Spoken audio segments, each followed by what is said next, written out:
கும்ப ராசியில் பிறந்தவங்களுக்கு யாரெல்லாம் நீங்கள் சொந்த பிஸ்னஸ் பண்ணுறீங்களோ இந்த பிஸ்னஸ் இந்த வாரம் உங்களுக்கு நல்லா இருக்கும். ஒருவேளை உங்களுடைய பிஸ்னஸில் நீங்கள் யாரையாவது பார்ட்னர்ஷிப்போடு சேர்த்து பண்ணிங்கன்னா அதுவும் உங்களுக்கு பார்ட்னர்ஷிப்பும் நல்லா இருக்குது. யாரெல்லாம் பெரிய லெவலில் எக்ஸ்போர்ட் அண்ட் இம்போர்ட் பண்ணுறீங்களோ உங்களுடைய ஏற்றுமதி இறக்குமதியில் வருமானம் இதுவும் இந்த வாரத்தில் இருக்குது.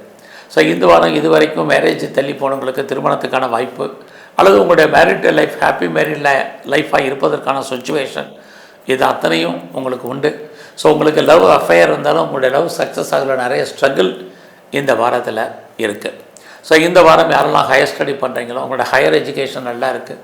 யாரெல்லாம் ரொம்ப நல்லா கிட்ஸுக்காக குழந்தைக்காக எதிர்பார்த்துட்ருக்கீங்களோ குழந்தைக்கான வாய்ப்பு இது அத்தனையும் இருக்குது.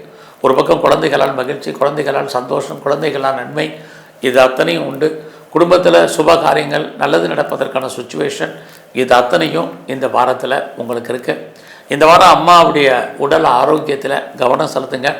உங்களுக்கும் உடம்புல நோய் எதிர்ப்பு சக்தி ரொம்ப குறைவாக இருக்குது.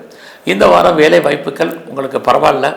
நீங்கள் எந்த வேலையில் இருந்தாலும் உங்களுடைய வேலையில் உங்கள் கூட இருக்கக்கூடிய சப்பார்டினேட் உங்களுடைய கொலீக்ஸ் எல்லாமே உங்களுக்கு கோஆப்ரேட் பண்ணுறதுக்கான வாரமாக இந்த வாரம் உண்டு. இந்த வாரத்தில் உங்களுடைய நட்பு வட்டாரம் உங்களுக்கு கை கொடுக்கும். நண்பர்களால் உங்களுக்கு மகிழ்ச்சி சந்தோஷம் இருக்குது. உங்களுக்கு மூத்த அண்ணன் அக்கா இருந்தாங்கன்னா அவர்களாலும் வாழ்க்கையில் ஏற்றம் இது அத்தனையும் இந்த வாரம் உண்டு. ஸோ இந்த வாரத்தில் முருகப்பெருமானை நல்ல தரிசனம் பண்ணிட்டு வாங்க.